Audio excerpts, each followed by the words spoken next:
पवार आणि एकनाथ शिंदे दोघांसाठी हा धक्कादायक एक्झिट पोल म्हणावा लागेल। तर महाराष्ट्रातली ही आकडेवारी आपण बघतोय। महायुतीमध्ये भाजप सर्वात मोठा पक्ष राज्यातून देखील आहे। 18 जागा दाखवताय एक्झिट पोल भाजपला।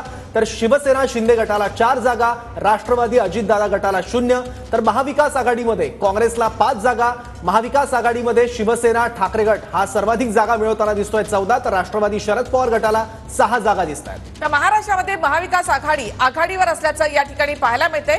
महायुतीला 22 तर महाविकास आघाडीला 25 जागा, म्हणजे महायुतीपेक्षा महाविकास आघाडीला 3 जागा महाराष्ट्रामध्ये जास्त मिळताना दिसत आहेत।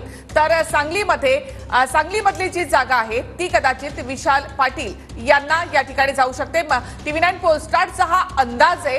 हा अंदाज आपण या ठिकाणी पाहतोय। TV9 पोलस्टारच्या या अंदाजानुसार महायुतीला 22, इतरांना 1, म्हणजे सांगलीची जागा, विशाल पाटलांची जागा, तर महाविकास आघाडीला 25 जागा या ठिकाणी मिळण्याचा अंदाज TV9 पोलस्टारनं व्यक्त केलेला आहे। तर महाराष्ट्रात महाविकास आघाडी आघाडीवर दिसते। एक्झिट पोल नुसार महायुतीमध्ये भाजपला 18 जागा, शिवसेना शिंदे गटाला 4 जागा, राष्ट्रवादी अजित पवार गटाला एकही जागा मिळताना दिसत नाहीये।